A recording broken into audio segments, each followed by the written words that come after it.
Hey, hello everyone. Welcome back to the Black Brain Trust. This is episode 204, Economics. Please click the like button as you come in. Share the video if possible. There's a docket in the description beneath the video for you to follow along with.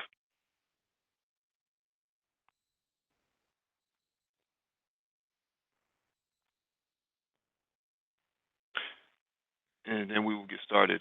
Just as FYI, we are not certified financial planners. If you want a certified financial planner, go to CFP.net and look up one in your area.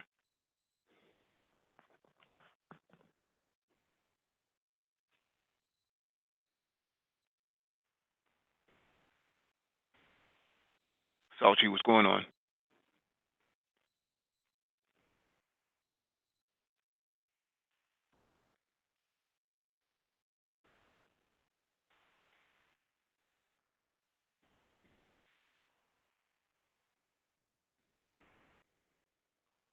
All right, let me get started with the first video. Share my screen.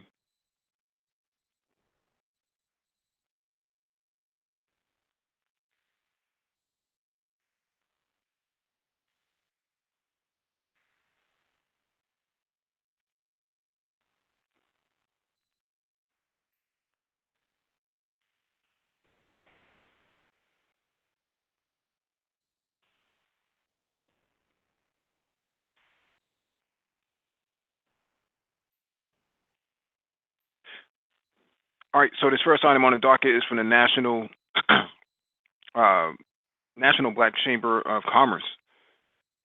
So this is a actual flyer for an event that they're going to be having 27 years of diversity and inclusion, economic empowerment through entrepreneurial pursuits. This is supposed to be taking place in July, July 24th through the 27th.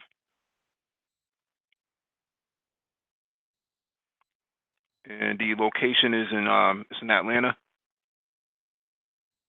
And you can hear the prices for the registration.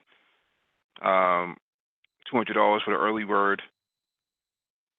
The early riser vendor, small business is $250, and basically $275 if you're just gonna go, and then the corporate rate is $450.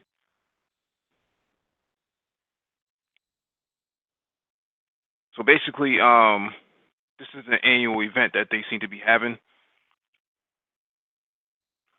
Let me read the description for you.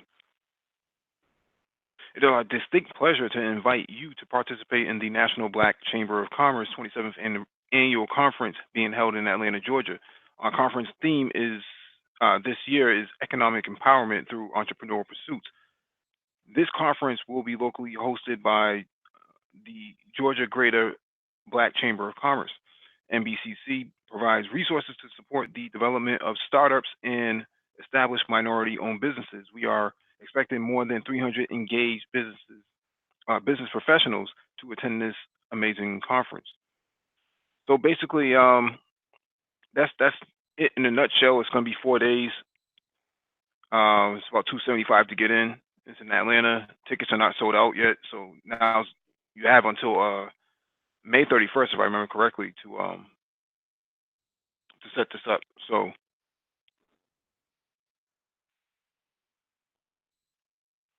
if you want to look into it even more, you can hit the link in the description beneath the video. It should be in there.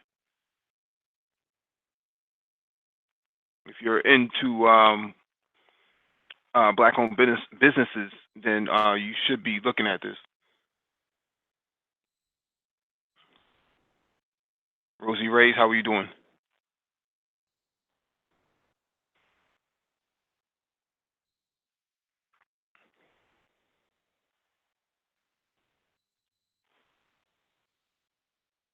All right, let me get to the next article.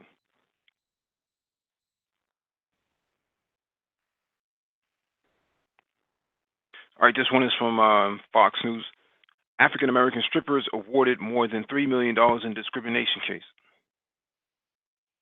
Five African American dancers will split more than $3 million awarded to them Wednesday for back pay and suffering while working at a Mississippi strip club. The attorney for Danny's Downtown Cabaret in Jackson, Bill Water, said he would ask a federal judge to reduce the reward. If the judge doesn't agree, he said he will appeal. The Equal Employment Opportunity Commission sued the club several years ago, alleging that black dancers worked limited hours and were fined $25 if they missed a shift. White strippers were allowed flexible schedules and were not fined for missing work, the commission argued. The agency also said the manager called the black dancer a racial slur, and club owners forced black women to work at another club they owned called Black Diamonds, where conditions and security were worse and dancers were paid less. So I understand that this isn't totally in the context of economics, but it is interesting to see businesses still operate this way in the United States.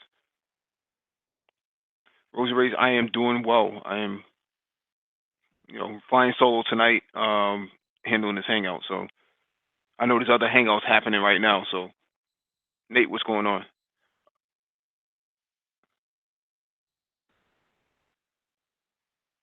All right, let me get to the next article.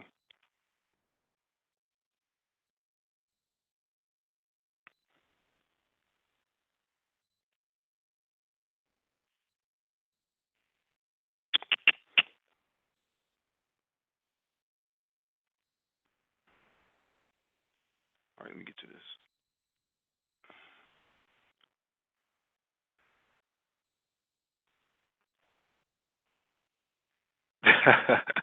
Nate, you missed it by a few seconds, but basically some black strippers sued, went to the EEOC, which is the Equal Employment Opportunity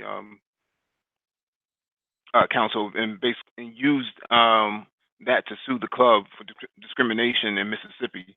So that's what happened, and they ended up getting $3 million out of it. So, all right, this next one is from investing.com. Macy's Q1 earnings must show rebound in sales to push stock higher. Macy's will have to do something spectacular to reverse the damage its slowing sales have inflicted on its share price, but there's little chance the department store chain will show the turnaround it needs when it reports its first quarter earnings tomorrow before the market opens. The retailer shocked investors earlier this year by cutting its full year earnings expectations, citing weakened sales in categories such as women's sportswear, fashion jewelry, and cosmetics. The disappointment came in the middle of the best growth periods for uh, other retailers as they benefited from the strength of the U.S. economy and robust consumer spending. If Macy's couldn't benefit in this generally enabling operating environment for retailers, there's little hope it can make things work when the economy is losing its steam. As well, the escalating trade war with China is likely to intensify cost pressures and hurt consumer sentiment. These concerns have kept investors on the sidelines, hurting Macy's shares badly this year.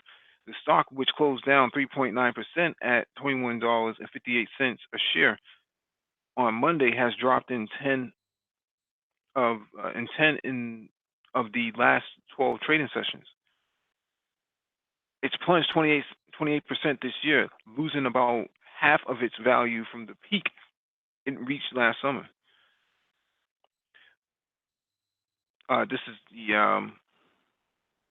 This is the chart right here, basically showing a downward trend uh, from June of 2018 to May of 2019.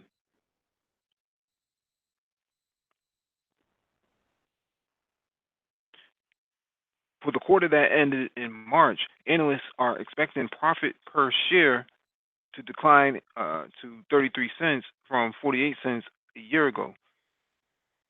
Sales are likely to remain almost flat, 5.5% $52 billion, according to analysts' average estimate. Two metrics key to Macy's rebound. Macy's CEO Jeffrey Jeanette has attempted to has attempted a variety of new formats as its at its retail stores. This is spelled incorrectly. It's retail stores to try to win back customers and survive amid the e-commerce onslaught that has threatened the traditional brick and mortar retail model. Macy's has been spending heavily to lift its digital presence, adding more local merchandise and refreshing in-store fixtures. That strategy has helped boost online sales.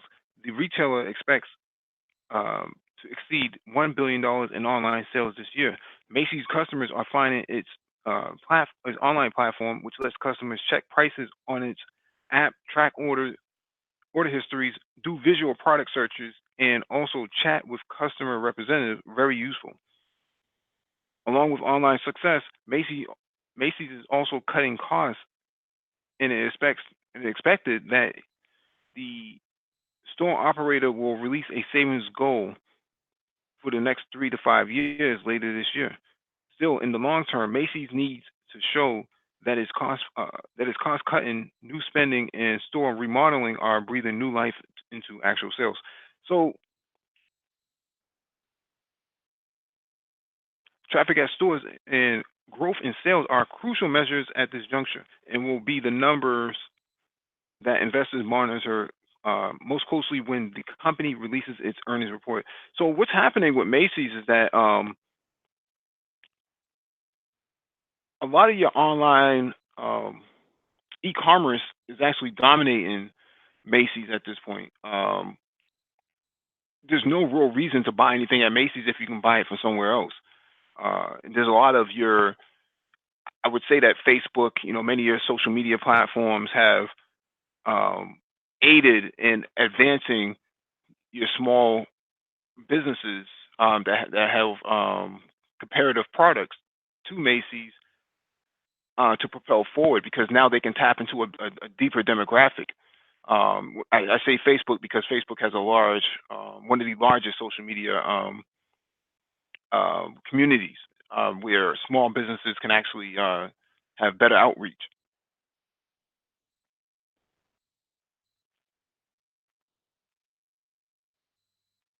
What happens when they with Macy's is that they're too big of a ship to turn around and too slow to rebound. Um, Smaller businesses work better because they can adapt to all the changes in the environment and the changes in demographic. Macy's, Sears, um, and some of your other retailers like Toys R Us, et cetera, the failing retailers, um, they are too big to turn it around, and that's where their problems come in at.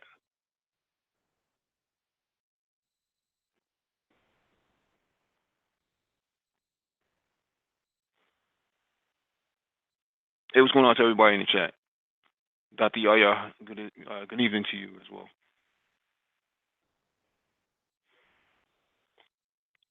So it'll be interesting to see what happens to Macy's as time goes on, because if Macy's can't turn it around, they they utilize a lot of floor space in a lot of malls and non-mall locations. So if Macy's has to bite the bullet and start closing down shop, that's a big ripple effect across the whole entire brick and mortar market for retail.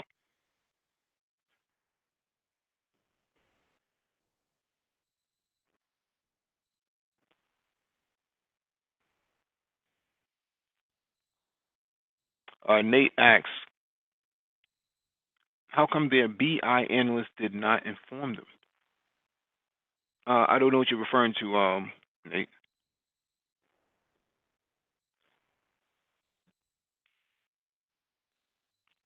If you could put some more detail behind it, I can kind of answer that.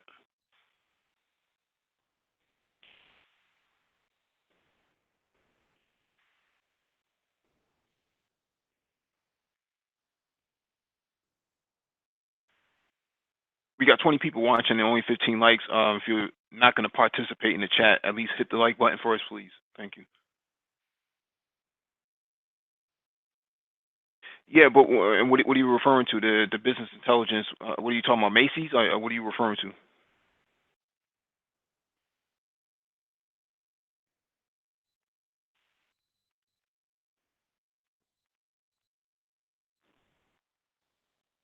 Rael says Macy's as a flagship store is an indicator of a mall will survive. It's opening other opportunities for other players in the clothing arena. They made enough money; they'll be all right. I don't know.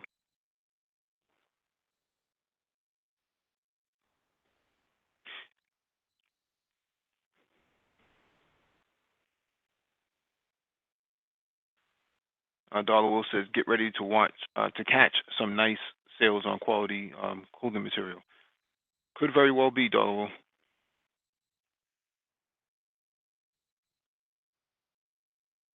To answer your question, their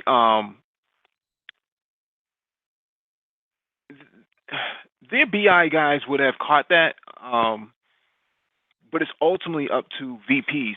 See, that happens. The decisions are not made at the bottom; it's made at the top, right? I mean, you know this, but I'm just putting emphasis behind this. BI guys can present the data and everything all they want to. The C level people are actually have C level executives actually have all this information that's being passed over to them from the BIs, the business intelligence groups. It's not that they don't know; it's that there's nothing they can do about it at the very time that they're seeing this. It's not like, oh well, we got the numbers for first quarter or for Q4, and now we have to make some changes. That takes a lot of signing off on, and if you don't get everybody to sign off on it, then nothing's gonna change. Tommy, yeah, tell what's going on.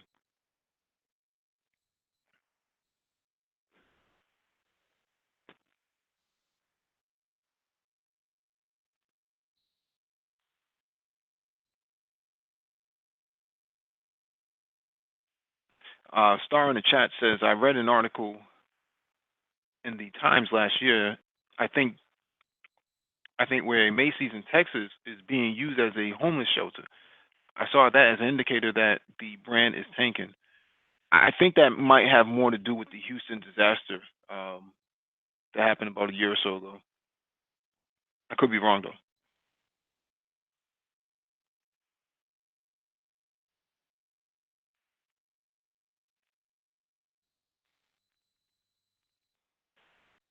Raul says, I was reading on how Amazon is pushing Walmart, but the advantage Amazon has is a tech first company. You put tech with superior logistics while investing in employees, it crushes the competition. If Amazon bought Target, it would be over from Walmart. Not necessarily, Raul. Not necessarily. We covered that already about a month or so ago. Walmart is keeping pace with Amazon pretty steadily. Walmart isn't just some cheap brand that sells cheap goods. They have a very robust information technology operations that rivals that of Amazon, and they're getting a lot of help from Microsoft on this as well. So,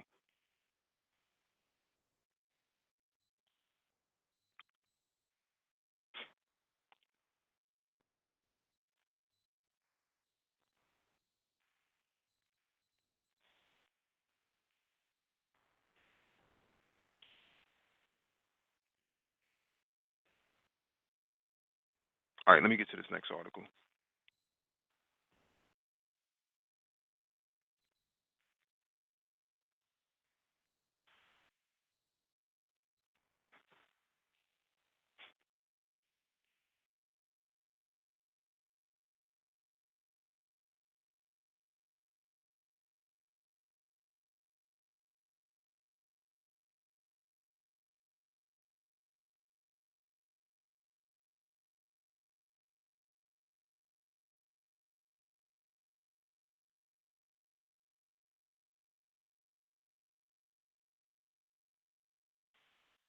All right, this one is from FoxBusiness.com.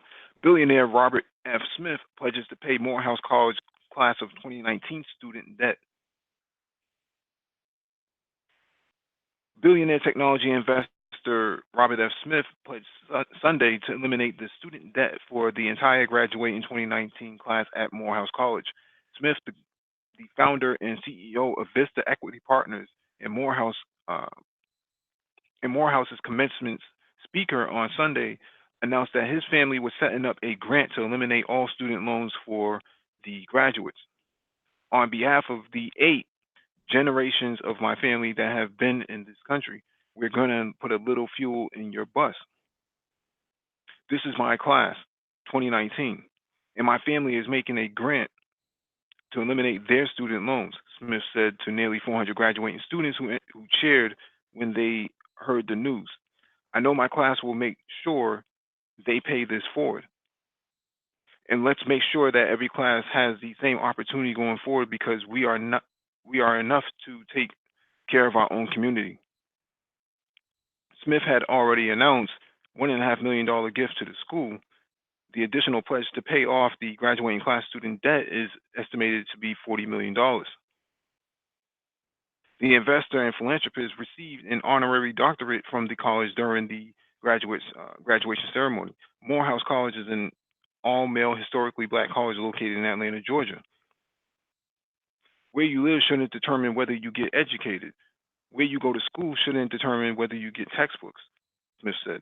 The opportunity you access should be determined by the fierceness of your intellect, the courage in your creativity, and the grit that allows you to overcome expectations that weren't set high enough.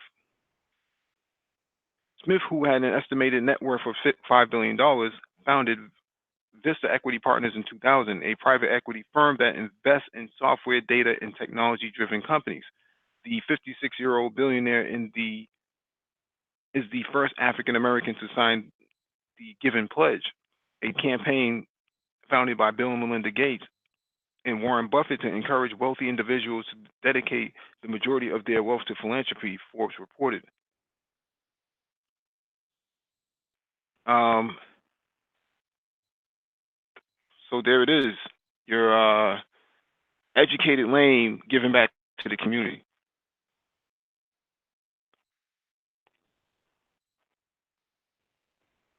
I would love to hear you guys' thoughts in the chat.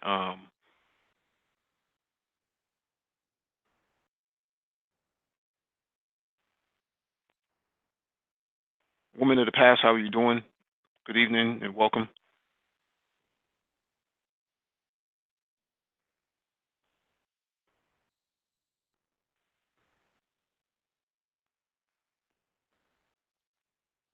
Yeah, a lot of people always talk about. This is my take. A lot of people always say, "Well, you know, what are these guys doing for the black community? What are these guys doing to give back?" Well, here you have one of these brothers actually doing what you say that they don't do. Interestingly enough, there's a hangout going on at O'Shea's Hangout, O'Shea's channel, where they're talking about this very thing.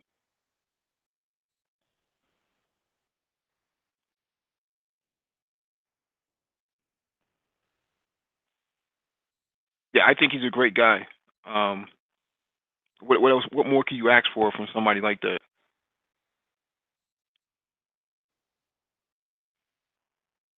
He's doing more for student loans than the federal government is right now. I mean, the federal government only had what less than 100 people cleared to actually have their student loan debt forgiven, and you have a graduating class of 400. He just, you know, with the ease of a pen and paper, he actually took care of that for 400. So he's doing more for people in the black community than the federal government is doing for the whole country.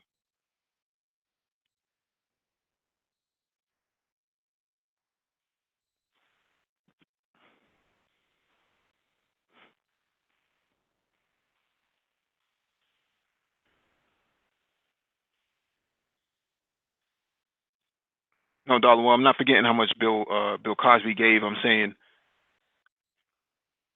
saying right now what he's doing. Not what Bill did in the past. I don't think anybody's taking anything away from Bill Cosby.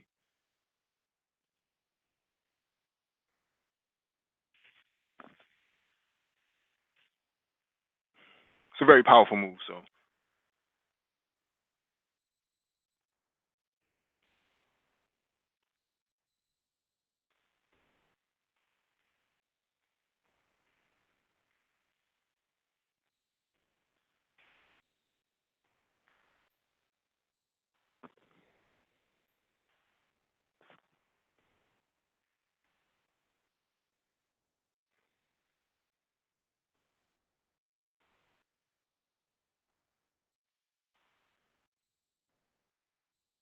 yep, definitely salute to him. All right, let me get to this next article from Barron's.com.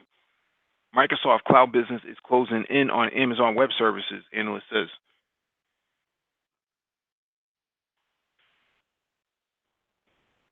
What is going on here?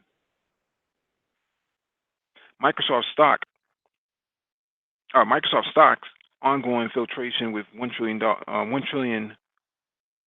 market valuation was aided greatly last week by the software giant's build conference with developers and what it had to say about its Azure's cloud computing platform.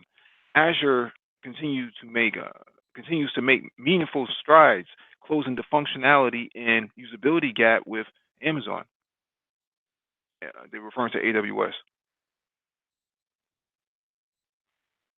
In fact, these same individuals, Microsoft developers, reinforce the idea that Azure's hybrid capabilities remain far ahead of AWS.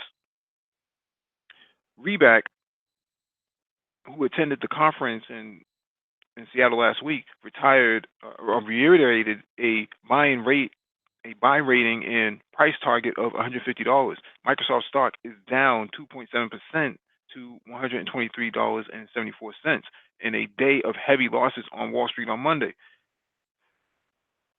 Cloud was front and center at Build this year. The tone marked a shift from previous years when Microsoft executives talked as much about consumer products such as Windows operating system and the Surface tablet computers as they did on cloud. A variety of updates to cloud services announced at Build were part of the company-wide push for greater adoption of Azure among big businesses for managing applications and storage and storing data. Microsoft finds itself in a pitch battle for cloud revenue with Amazon, the market leader at 32%, and Alphabet, which is Google at 7.6%, according to market researcher Canalys. Microsoft is at 13.7%. I don't know if those numbers are right, but we'll go with it for right now. In April, Microsoft said Azure's fiscal third quarter sales soared 73% from a year ago. As the company results top Wall Street expectations, Microsoft doesn't disclose the actual sales figures of Azure. So this is some stuff that I've been talking about before on Tech Hangouts on Tech, Black Tech Talk, and cloud computing is from 2018 to 2022 is going to be the hottest market for IT. So what happens here is if you are not focused on cloud computing as an IT person, black IT person, you're going to get left behind. This is a rapidly growing market. I myself am a cloud security person, so I follow this stuff regularly, but you can't ignore the cloud now. And I've been telling guys on this channel and people on this channel that you have to start investing into these certifications and start following, the breadcrumbs for this market because it's going to explode by the end of the year, or at least by next year, next Q1, Q2 of 2020. It's going to explode. So you should be actually following this type of stuff.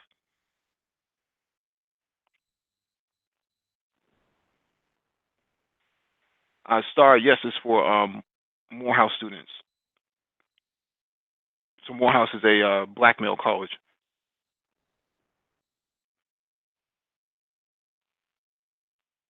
Gearsnet. We're having a cloud computing hangout on Saturday. So just to talk strictly about that. So if you want to know more about that, you should come up. You should come by Saturday to see that.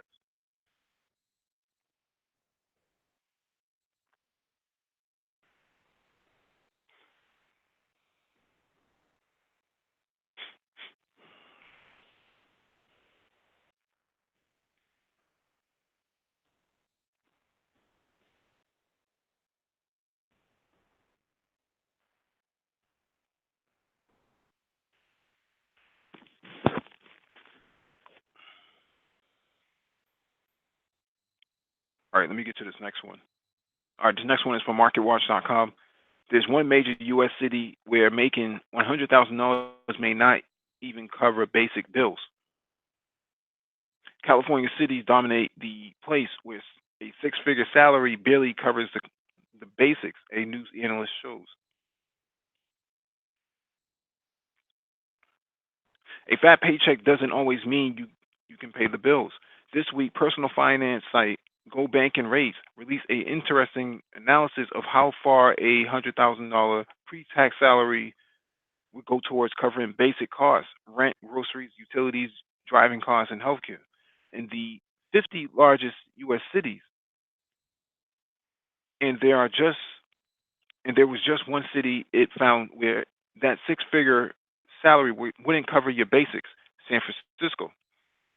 The biggest factor in cost of living is housing, and that's where San Francisco is really pushed over the top in terms of cost, says Andrew uh, Petro, the site's lead researcher and data analyst. Tack on other costs of living, utilities, healthcare, etc. And San Francisco is the only city where $100,000 isn't enough. Indeed, the rent is too damn high. The median across all units in San Francisco is more than $4,300, according to Zillow data for March 2019. Still, it's important to note that a six-figure salary could better cover your basics if you found a cheaper unit to rent, and many people do, or moved in with roommates and slash other costs. And Go Banking Rates analysis use median rents and average figures for the things like groceries and to determine whether you could cover your basics. So, of course, many people making $100,000 a year spend less on these items and thus can afford them. You'll Let me look at this chart. So their ranking is by city from top to bottom. San Francisco is number one. San Jose is number two. Oakland is number three. Los Angeles is number four, and number five is San Diego. So the amount left over after paying basic bills, you're in the negative if you live in San Francisco making 100,000 a year. San Jose, you have $1,800 left.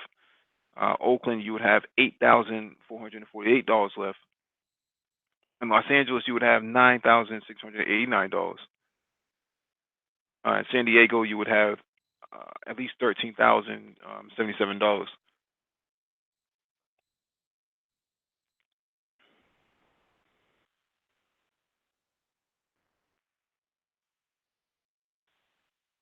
Yeah, I see. Woman of the Past says in the chat, yes, I am in the Bay Area, and I think we pay so many taxes.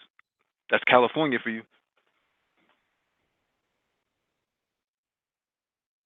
You'll notice that you'll notice that all of the top five cities are in California. And DePietro notes that largely because of the housing costs, San Francisco has monthly rent in excess of $4,000. LA, Oakland, San Jose all have median rents in excess of $3,000 a month. San Diego follows closely to $2,725, he says. Plus, grocery costs are high in the areas as are income taxes. For its part, New York didn't make the top 10, and DePietro explains that in part because the transportation costs are low in the public transit dominant city. Plus, the city's median rent across all homes is $2,397, thanks mainly to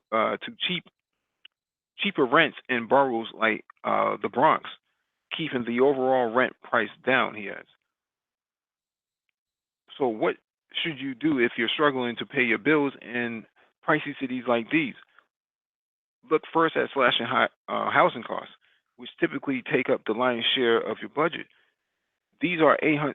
These are the 800-pound gorilla, if you will, says Mitchell Hockenberry, a certified financial planner at 1440 Financial Planners Partners in Kansas City, Missouri. Speaking of how much people spend each day on things like coffee, he added the latte factor has nothing on the amount of folks spend on housing. If you can cut costs with housing, you are better off than any other line on your budget. He suggests renting out room. I'm sorry. He suggests renting out a room in your house to offset costs, or renting a room in someone else's home versus renting an entire apartment or home. If you're from the area and can live at home and pay a cursory amount to your parents, it is a great way to build up your cash. He adds. This is this is interesting because I always wondered why, if it costs so much to live in California, why bother living there? Why not move to Vegas or something like that?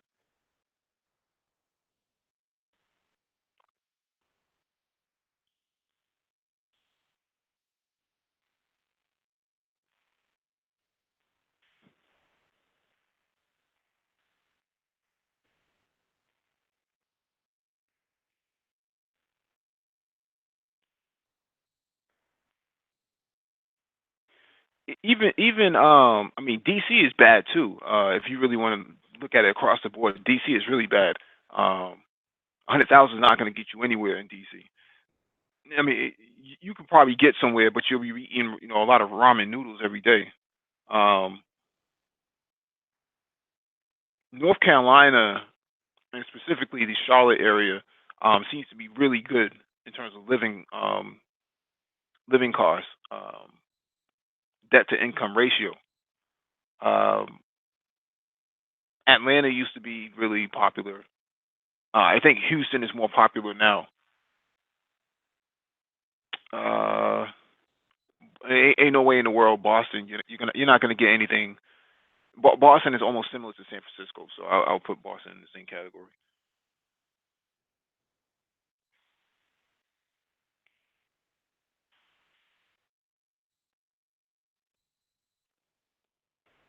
Let me see. Women of the past.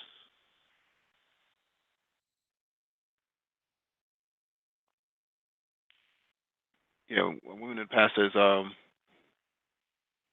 county, city, state, and federal taxes all together. Yeah, it's ridiculous.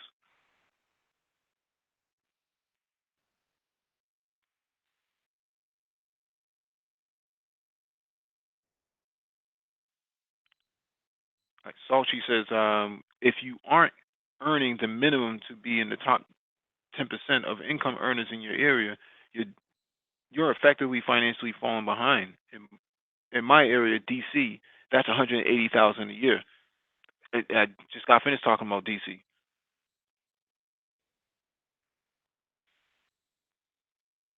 Yeah, just got finished talking about DC. This is ridiculous.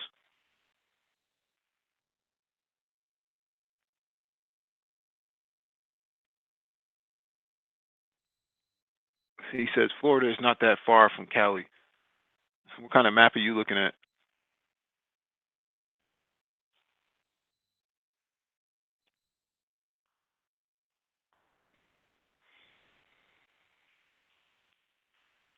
Yeah, and I know some people in tech who work and live in Charlotte, and they rave about it. So, well, I shouldn't say Charlotte, but Raleigh, they rave about it.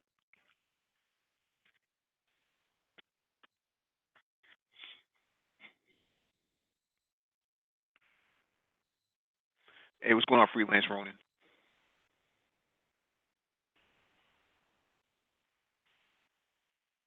This is only the beginning because it's only a matter of time before stuff hits the fan and people are basically living in tiny houses. That's why the tiny house movement is so popular now and so emerging now because people can't afford to live in these areas. They rather spend 35 grand on a tiny house um, to their own liking and live in that if they have to, like living in a shoebox. What's going on? Keep it techie.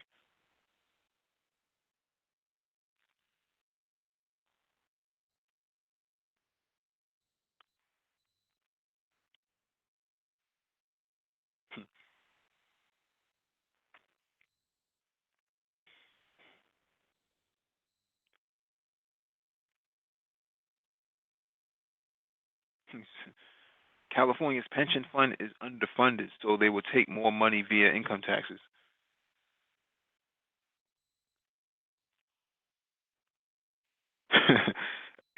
Dollar Will says we better get more tiny bodies to fit in tiny houses. Uh, they may have to, I think Dollar Will to that point. I think I read an article not too long ago about um, RV and trailer homes seeing a increase, significant increase since I think Hurricane Katrina, if I remember correctly. And what they're saying is that people are opting out of these big houses, they've been locked out of the market so much that they have no choice but to look at the RV and trailer park houses. So if I can get 500, 600 square feet out of one of these RVs or something like that, for 20, 25, 30 grand on the market, why not jump on it? I mean, who was? I mean, look at Burn Till They Learn says 920 square feet sells for $220,000. It's just ridiculous.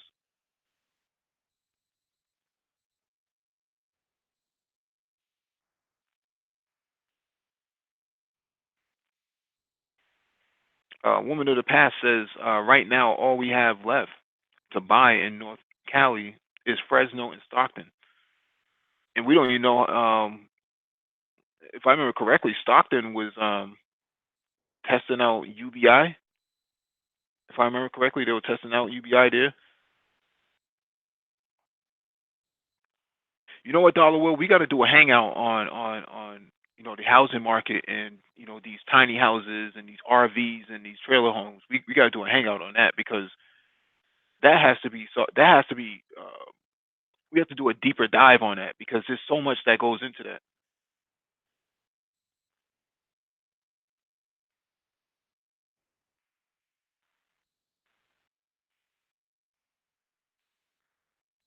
I saw on Amazon, and I should have posted the article, but Amazon had an article. Not an article, but a tiny house for sale on Amazon.com, and that thing sold out this morning. So Um, people are looking at these tiny houses for sale, and Amazon just sold out of their tiny houses. So I heard another rumor about Home Depot wanting to sell tiny houses inside Home Depot. So there it is.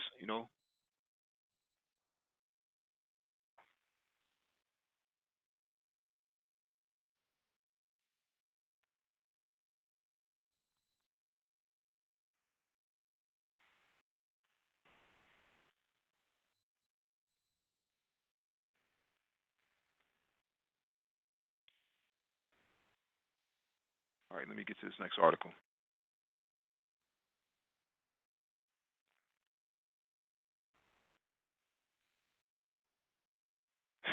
Nate says, I know people who have lived in storage spaces. You know what? That was actually an article we covered a few months back.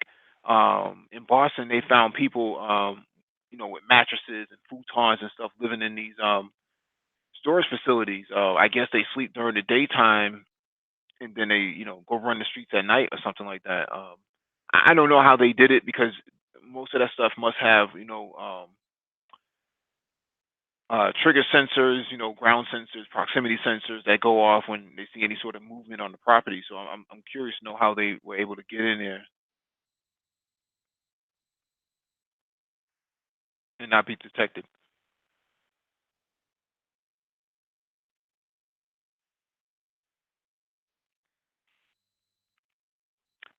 Amazon people are actually living inside their cars.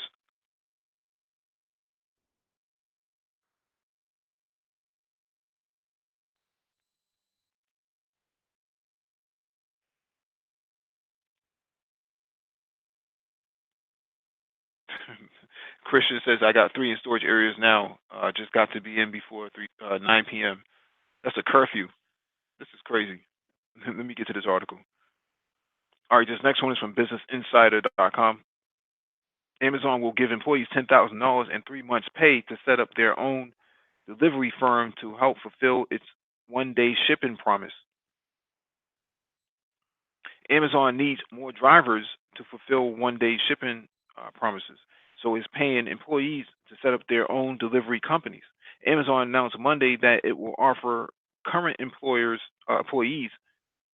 $10,000 and the equivalent of 3 months of their gross salary to help them set up their own delivery businesses as part of its delivery service partner program. Since launching in June 2018, 200 small businesses have joined this program and are delivering Amazon packages. These delivery partners are required to register online and make a minimum investment of $10,000 to set up shop.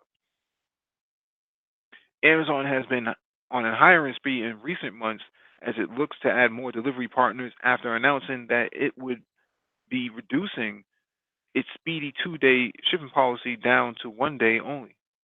Now it's looking to tap into another resource, its current employees. We receive overwhelming interest from tens of thousands of individuals who apply to be part of the Delivery Service Partner Program, including many employees. Dave Clark, Senior Vice President of Worldwide Operations, said in the press release on Monday. He continued, we've heard from associates that they want to participate in the program but struggled with the transition. Now we have a path for those associates with an appetite for opportunities to own their own businesses.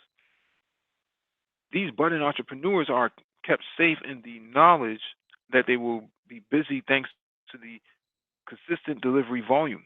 Amazon said in a statement to the press. They will also have access to the company's delivery technology and discounts on Amazon branded vans, uniform, and insurance. Amazon did not disclose the exact terms of this new initiative or whether these new business owners would be required to pay back the funds at a later date or be liable if the business fails. A spokesperson for Amazon did not immediately respond to the Business Insider's request for comment on this. The new initiative also ties in recent news that Amazon is rolling out new technology at its fulfillment centers to automate jobs held by thousands of its workers. This new delivery option could be a way for Amazon to offer workers who have had their jobs replaced by machines to the chance to move into other arms of the business. So this is actually really interesting because we do have Man of Tomorrow who's involved in logistics operations himself. I'd be interested in hearing what his take is on this.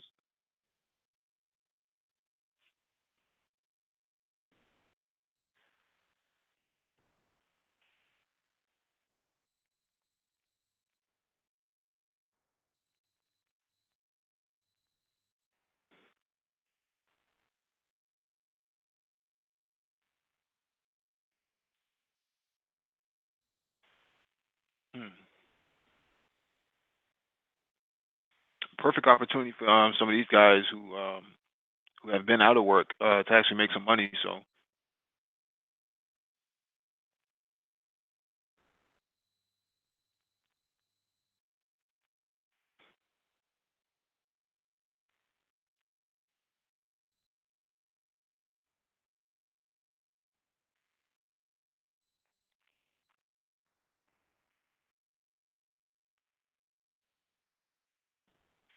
right, let me get to this next article.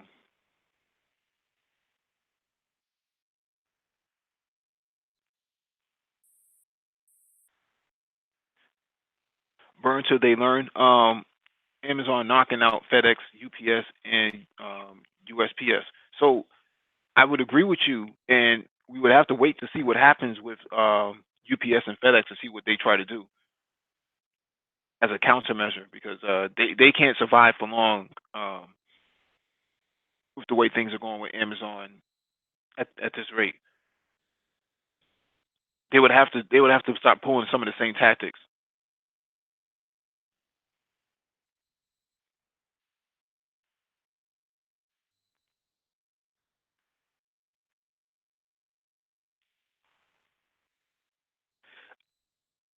BK from the Rockies. I don't know if they're desperate, but I think that they need it regardless of what they think. You know, the customers are demanding.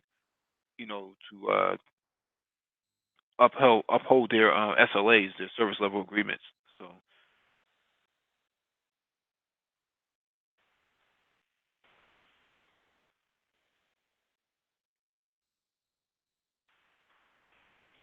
all right,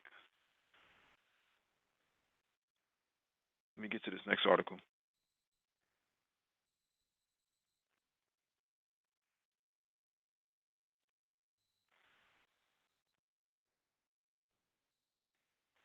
All right, this next one is from the New York Times.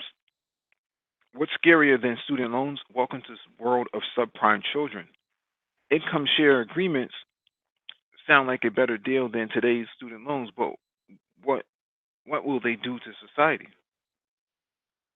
And as American families refresh the wait list and weigh their ad offers, yet another cohort of children sets foot into our disaster of a national higher education financing system.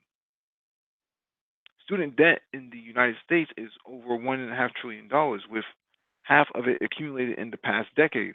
Income share agreements, in which borrowers pledge a percentage of future income against debt, present the first possible alternative.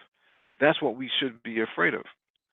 There's a lot to dislike about the student debt status quo, which is now almost completely controlled by the federal government. Although the Democrats don't like to talk about it, the Obama administration effectively nationalized a vast majority of student borrowing in 2010 when it ended federal guarantees for outside lenders as a cost-cutting provision of the Affordable Care Act.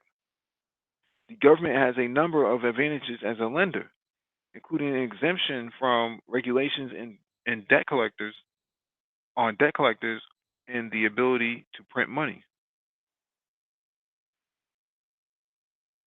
Private investors have thus been pushed to the margin of what has become the largest non-mortgage debt category in the United States. The federal government has over 90% of the market. Income share agreements, or ISAs, began as an experimental model of education funding. One of the one of the first income share programs was designed in the 1970s with the help of the Nobel Peace Prize Nobel Prize winning economist James Tobin at Yale. It was poorly structured in a number of ways. Students signed on as a class and kept paying until the whole debt was gone. But wealthier graduates who were able to pay a large chunk at once could opt out, and it was closed down in 2001. One big problem with ISA is the is that there is no collateral to these loans. You can't repossess a classic degree, and as Gary Becker, the University of Chicago neoliberal economist, once lamented, courts have frowned on contracts which even indirectly suggest involuntary servitude. Purdue and a few other universities have come up with ESA programs that could point the way forward. They assess different rates and repayment durations depending on the borrower's major. If you're a chemical engineering major at Purdue, you enjoy better terms than if you study English. Under its ESA schedule, chemical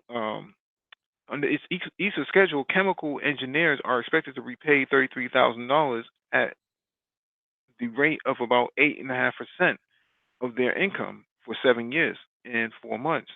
While for English majors, it's almost 15% for 9 years and 8 months. But these university ESAs are meant to supplement rather than replace student loans. Now, private capital is starting to find its way into ESAs through a handful of online computer science training programs with names like Pathrise, Pathrise, Thinkful, and Lambda School. These career accelerators provide tech companies with certified coders and provide participants with a credential in months, not years. Students in these programs can pay by way of an ESA that is financed and serviced by investors gathered under their Silicon Valley style names, like Leaf. By my estimate, the private ESA sector has yet to reach 1% of the $100 billion in annual higher education lending, but it's growing fast. I don't want to read too much of this, but basically, basically, it's indentured servitude now.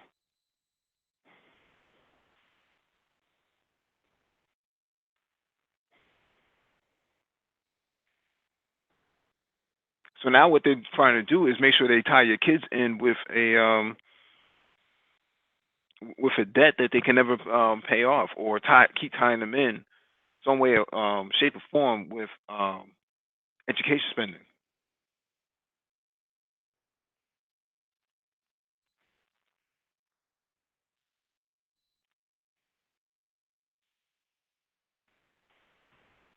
Let me read the chat real quick.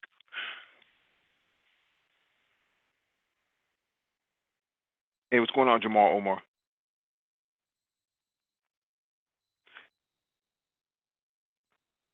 What's going on, Ghana Warrior? Salchi says a student loan is an unsecured loan. If someone isn't going to be in finance or STEM fields, it isn't a smart financial decision to attend college. This is true.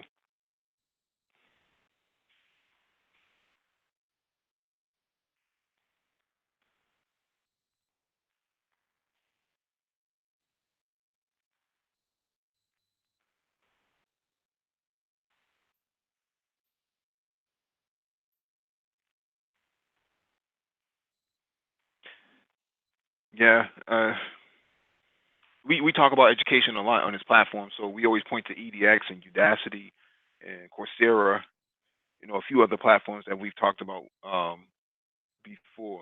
But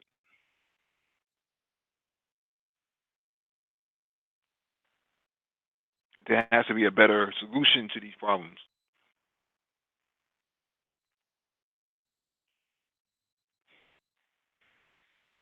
All right, let me get to my last article.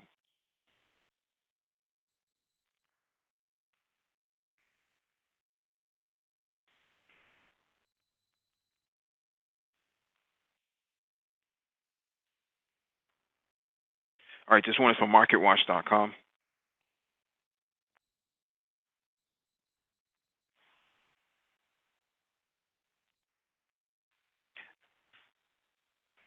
Half of Americans are just one paycheck away from financial disaster, and read this before you buy sunscreen this summer.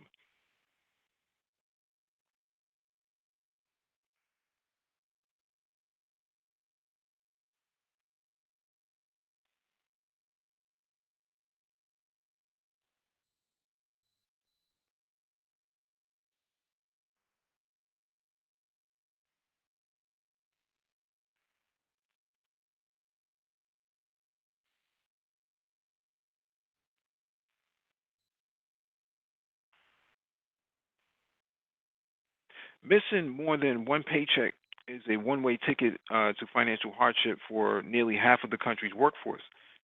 A new study from NORC at the University of Chicago and Independent Social Research Institution found that 51% of working adults in the United States would need to access savings to cover necessities if they miss more than one paycheck.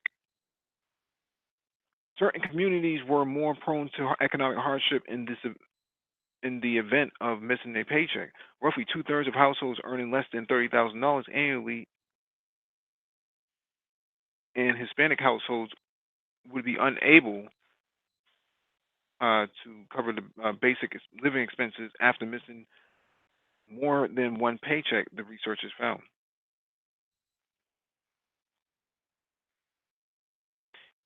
Even so, notable differences remain across race, ethnicity, and education groups and locations, and many individuals still struggle to repay college loans, handle small emergency expenses, and manage retirement savings. It added.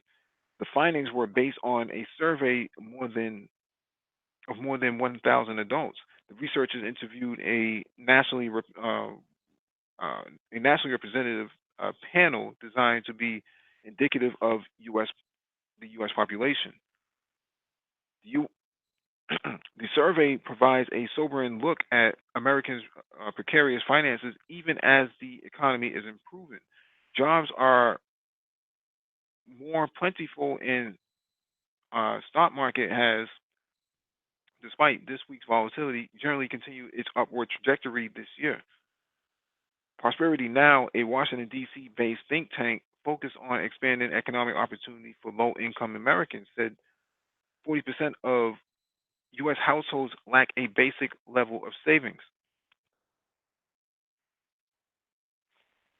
These liquid asset poor households don't have enough savings to live at the poverty level for 3 months if their income was interrupted. The data is even worse for people of color, with more than half of the households of color, 57%, being liquid asset poor, it found. The 2019 Prosperity Now scorecard shows that too many families are either struggling to make ends meet or are just one emergency away from a financial disaster, it said. A separate survey from the home repair service, Home Serve USA, found that almost one in five Americans, 19%, reported having no money set aside for dealing with the cost of an unexpected emergency expense. That report said 31% of Americans don't have at least $500 set aside to cover an unexpected expense. At the other end of the spectrum, over a quarter of Americans, 26%, said that said they had $8,000 or more set aside for unexpected emergency expenses. It added. Americans aged 65 or over are likely to have the most money set aside for unplanned expenses. 48% of the people within the reporting age group reporting having $8,000 or more in emergency funds. Nearly half of Americans cited medical emergencies as a potential unexpected expense for them in the next 12 months, a finding with added significance given the level of national attention and political debate around the topic of healthcare in recent months.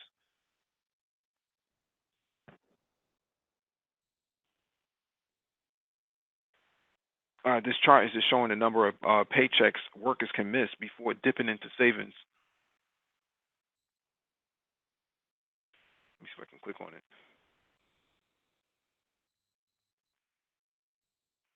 I'll zoom it in. So blacks could only miss three or more paychecks before the stuff hits the fan.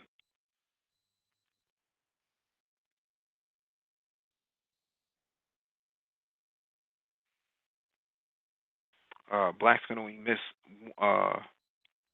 could not miss any paychecks at 29%. So Black people in a very risky position.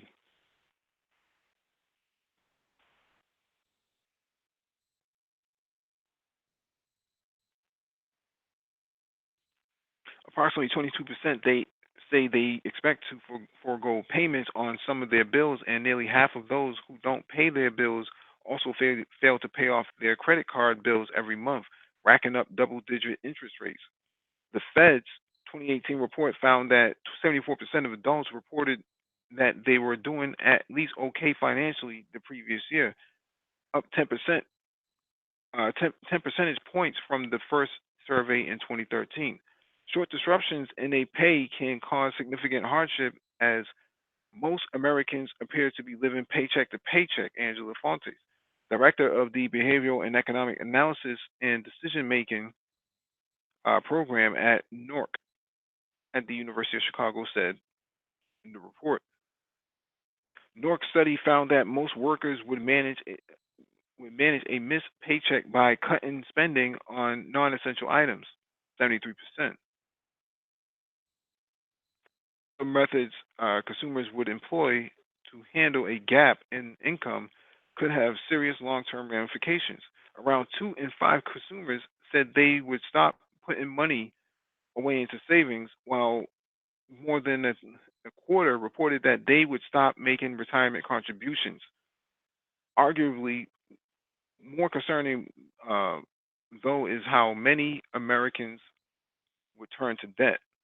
Almost half of households in this situation, 47%, would turn to credit cards, while a similar share would borrow from friends and family.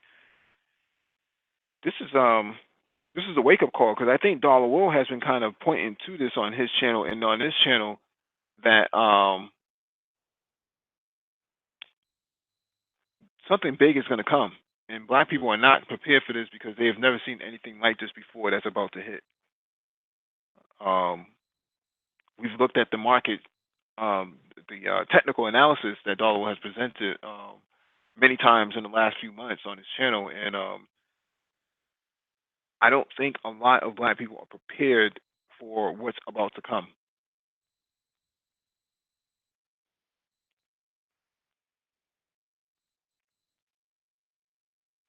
They are not prepared for it. No, I mean we looked at the numbers just now, but the numbers basically say that Black people are not prepared for any of this stuff. They are more likely than not to be, one paycheck away from the poorhouse. And these are things that have to be discussed. I don't think a lot of this stuff is being discussed in the manosphere, either because people don't know or people just don't care. I guess as long as you keep super chatting people's live streams,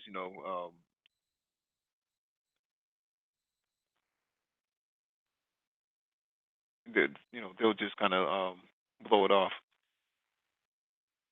Will says no people are prepared, but we are already at the margin. What are they prepared for, Dollar Will? I'd be curious to know what you think about that.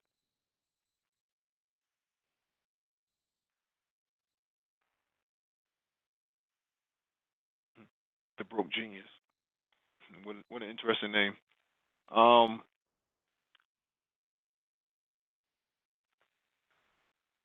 yeah, I don't know if Black people can survive this next go around.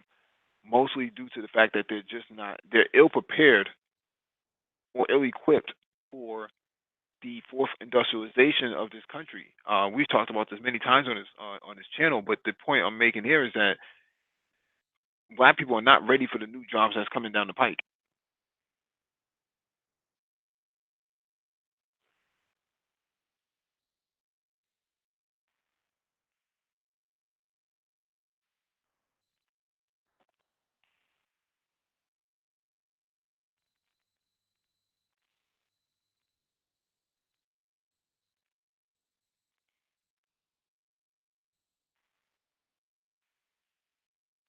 Well, you have to be a high performing capitalist, in order to really understand, what's really going on.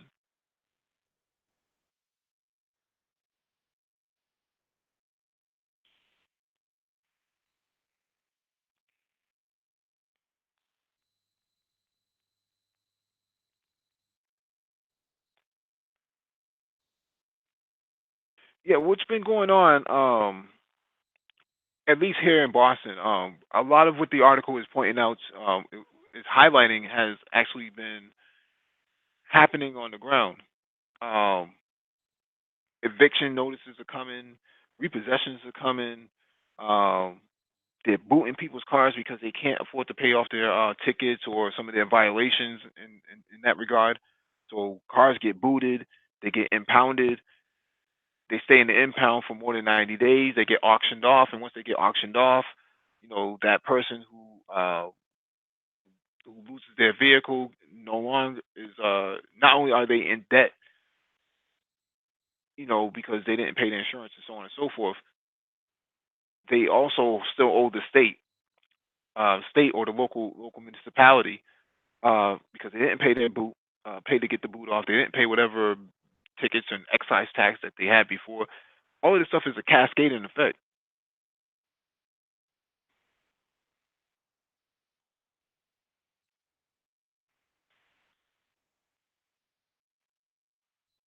I know Tone Talks has been talking about this stuff. Outside of Tone Talks, I don't. And Yvette Carnell, I don't see many black people talking about this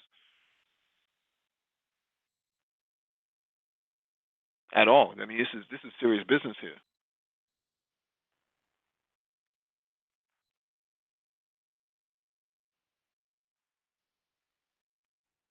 I mean, the last time we had um,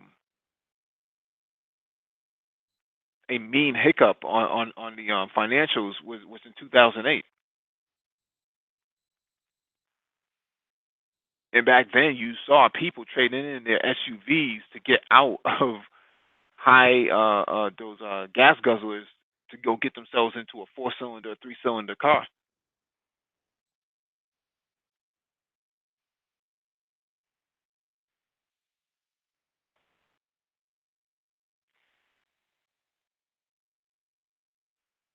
Yeah, we really need to sit down and just do a hangout, just looking at the numbers of the staples, in your utilities.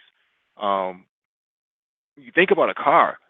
I mean, it might cost $28 to fill up a Toyota Corolla or Honda Civic. You think about these big SUVs, these Suburbans and Tahoes and Escalades and stuff like that. The amount of money that they're spending to fill this the tank on these vehicles is it's absurd. It's absurd. I believe the Escalade has a 24-gallon tank. A Suburban has a 24-gallon tank. When you look at what gas costs, let me pull the numbers up, just so we can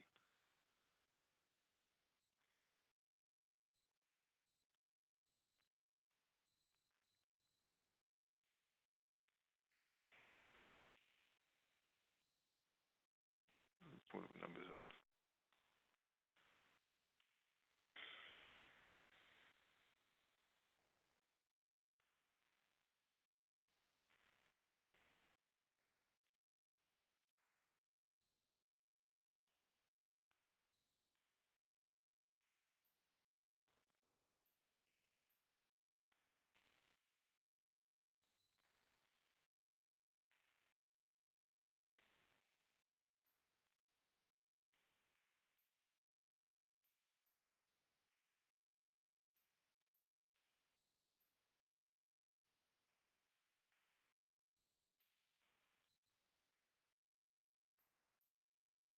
All right, let me share my screen real quick.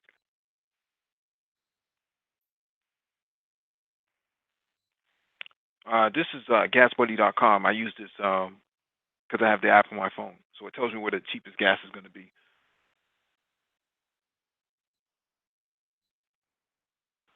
And when you look at the numbers, gas is going at roughly $2 and let's say 95 cents, because that's what it's looking at right here. That's what's last reported 4 hours ago. So at $2.95 a gallon, let me see if I can pull up. Yeah, let me use this right here.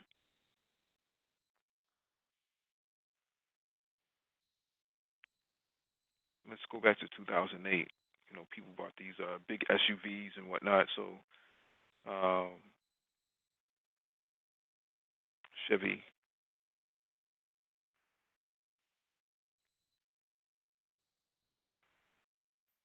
See if we can find a Tahoe.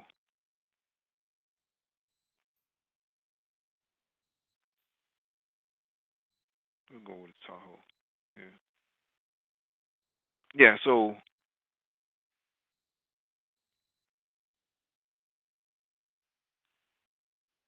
it has a 24 um, gallon tank.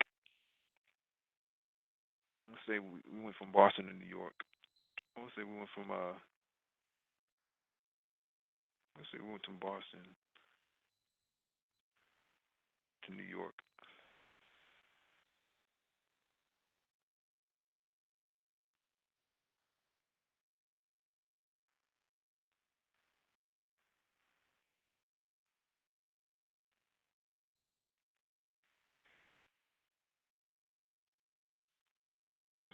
Um,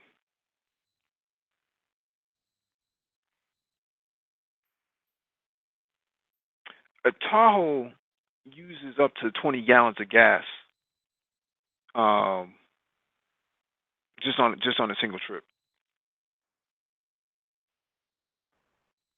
It will probably cost you about $55 to $60 to fill it. Now, if we did it again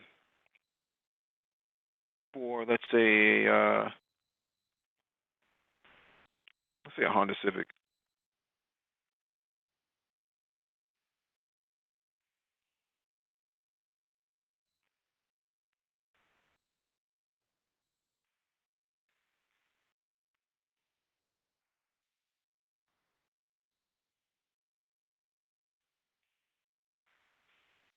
13-gallon tank uh, for a Honda Civic and gets 25 to 36 miles for its average mileage.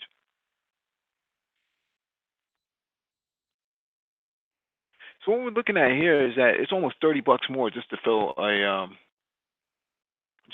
tank on an SUV than what it would be for a car. You multiply the amount of frequency of how often you're going to fill up that tank on that SUV versus a car. That starts to add up. You're talking at least $200 more a month just to go to your car, just to go to an SUV, just to keep the tank full.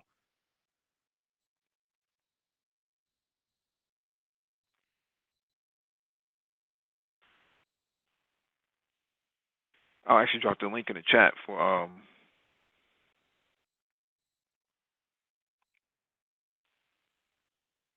you could download the app to your phone as well for those who are curious to know what it is that I'm using. So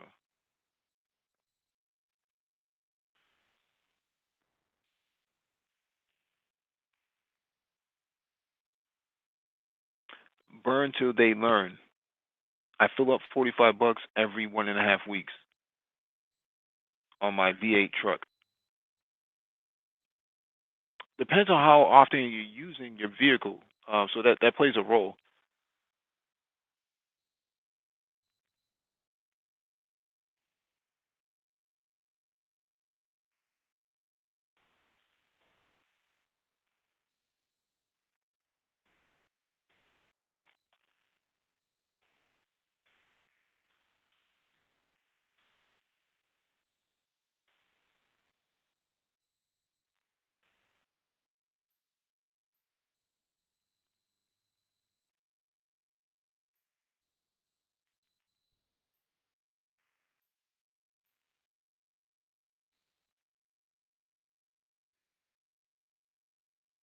Yeah, Dollar Will says he uses the app too. Yeah, you have to use that.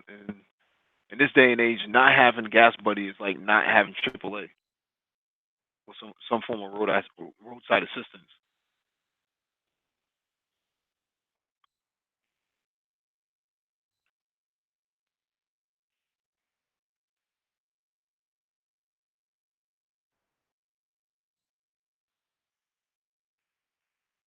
Hmm.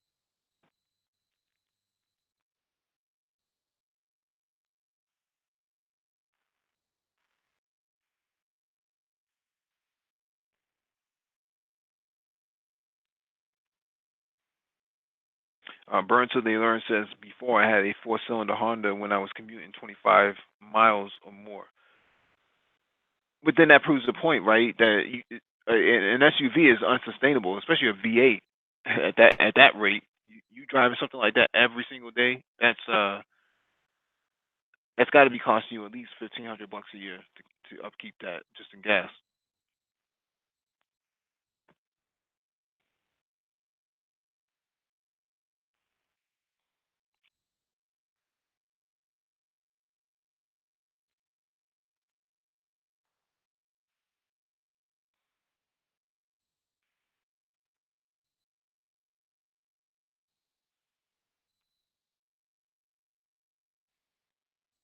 The broke genius says the AAA is the equivalent of having a good friend or family member.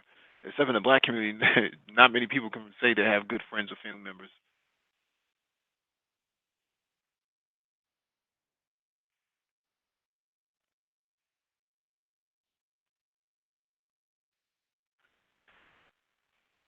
Yeah, you would be crazy right now to own a V8 truck at this point. Just absolutely, unless you absolutely need it, you would be crazy. Doesn't even make any sense because what you're paying to fill up the tank, the maintenance on that thing, it's a money pit. It doesn't even make any sense anymore. If Ford could figure out a way to put a to create a hybrid F-150, with a four-cylinder turbo engine and an electric assistance,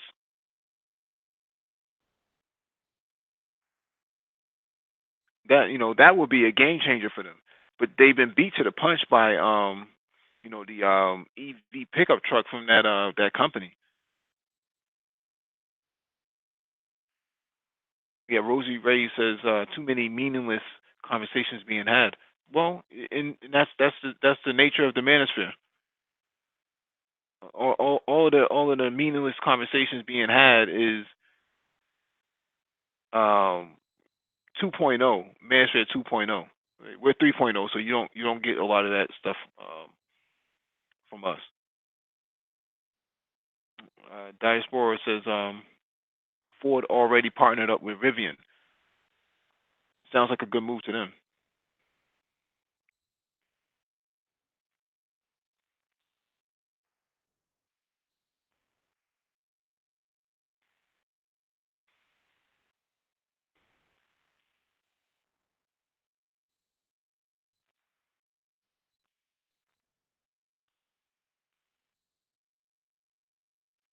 Yeah, my next car is going to be an electric car. It has to be an electric car.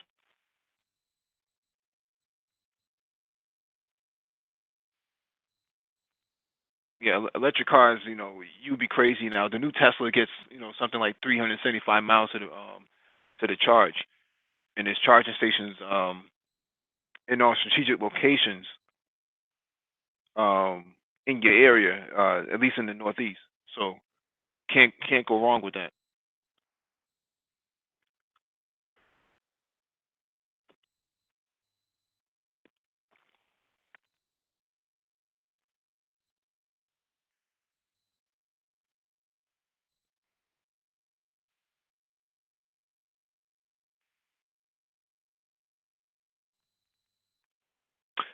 Gone Warrior says I'm looking for a minivan now. I plan on using it to make money with.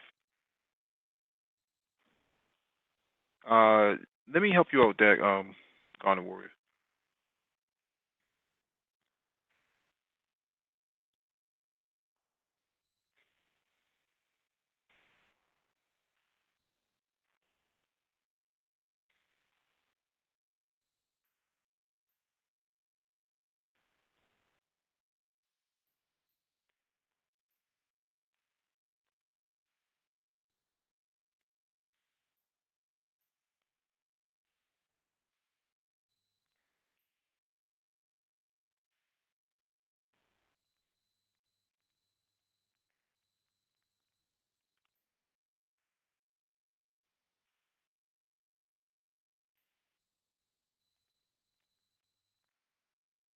Share my screen real quick, and then I'll close out.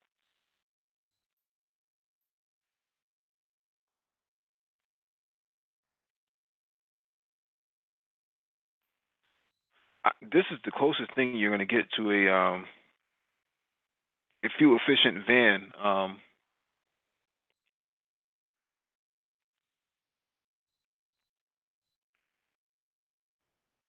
Burn until they learn. Oh, he says a work van. Sorry, I didn't know that. I thought you were talking about a consumer van. I don't. I think Ford has a hybrid van under the transit line. So I could probably look that up real quick.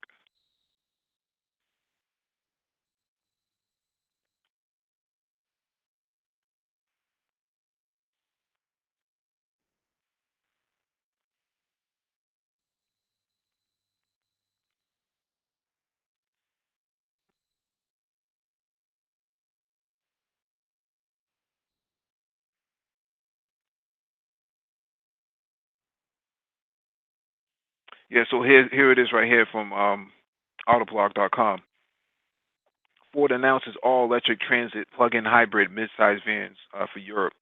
The Transit EV seems possible for the United States.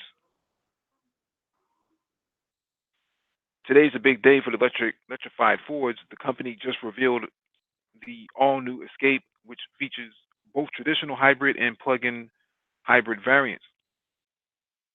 And now the company is revealing that it's broadening its electrification plan to its commercial vans with an all-electric full-size transit van and plug-in hybrid transit custom and Tornado custom vans for Europe. So this is supposed to be the hybrid. So interesting that this comes up. So they're already working on it, and this was back in April. So we're in May now. So give it a few months.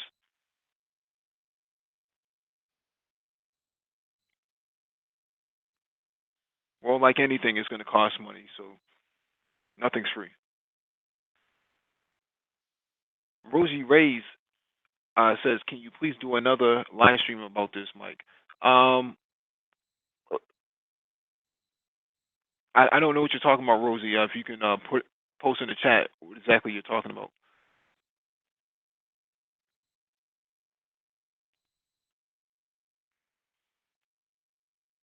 Woman of the Past says, "I have a four-cylinder Subaru of black, almost 300,000, and still running." You're the second person on this hangout to have a Subaru. Bless your soul for having one of those.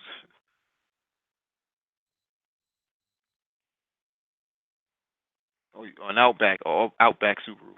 Okay. Yeah, people who have Subarus usually hold on to their Subarus until they're absolutely dead. They never get rid of them.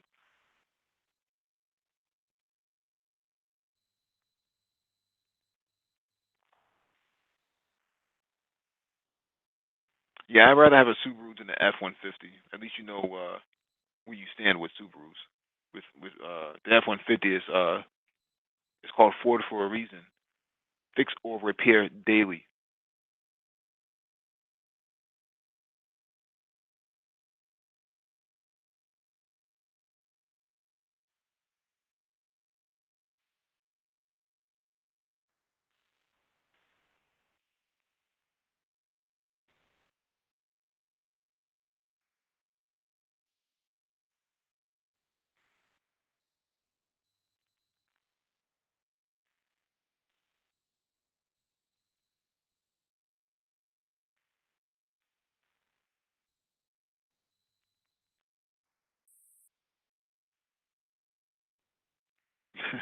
BK from the Rocky says Ford equals fine on roadside damage.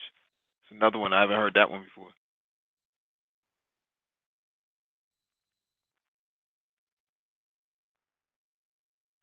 Yeah, some guy in the chat says you can't pull a boat with a Subaru.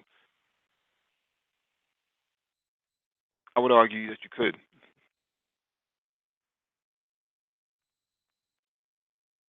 They do make a 3.6 liter Subaru Outback, so I don't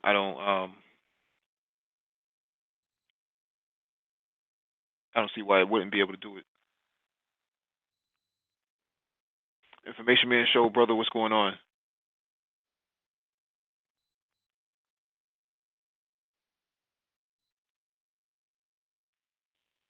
Uh, chat's moving a little bit too fast.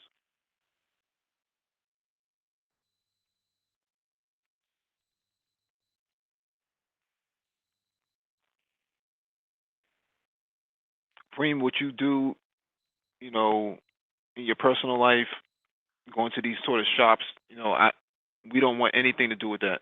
That's not our business. I know you live in Atlanta, but that's not our business.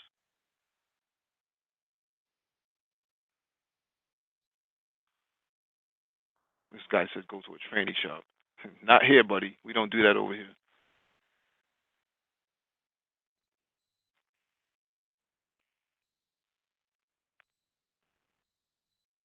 Yeah, you won't see any more diesel engines, Sauchi. You won't see any more of that. That's over and done with. At least on the consumer side.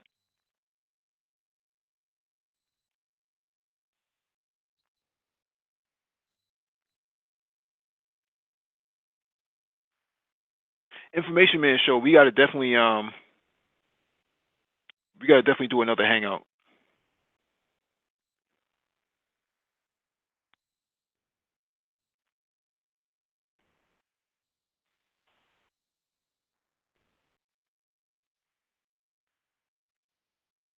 Yeah, you pick the topic, man. We'll go in there and chop up some game. We've been talking about cultural intelligence on the Black Brain Trust, the last few weeks. So definitely definitely need more into that Black cultural intelligence.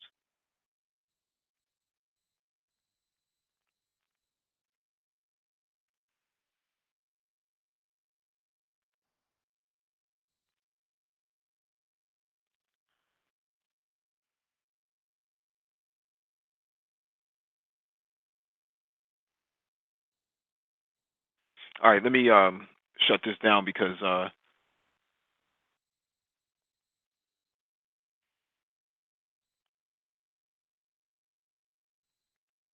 yeah, information man.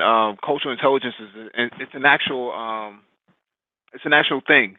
We started that series a couple weeks ago, and we'll continue to do it until for the foreseeable future. But cultural intelligence is a part of intelligence quotient. So cultural intelligence is very important in a globalized economy. So that's in a globalized market. So that's why you have to have cultural intelligence. We covered that on our initial hangout. So we also covered the hangout a couple more times before that. So yep, I'll shoot you an email, information man show.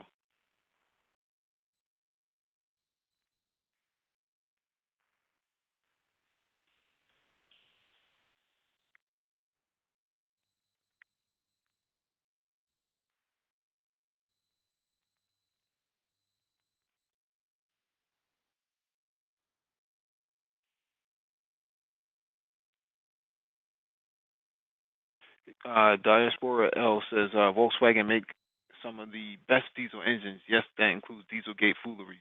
Um, they don't have any more diesel engines anymore. That's that whole entire operation has been shut down. Diesel engines made up one third of their sales in the United States, and when they had to take those off the road, they took a mean hit financially over that. So now they're focusing on just EVs going forward.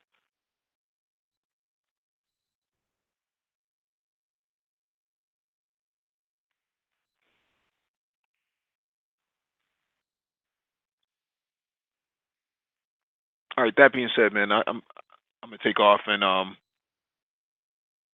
we'll see you tomorrow on Space and Technology. Peace.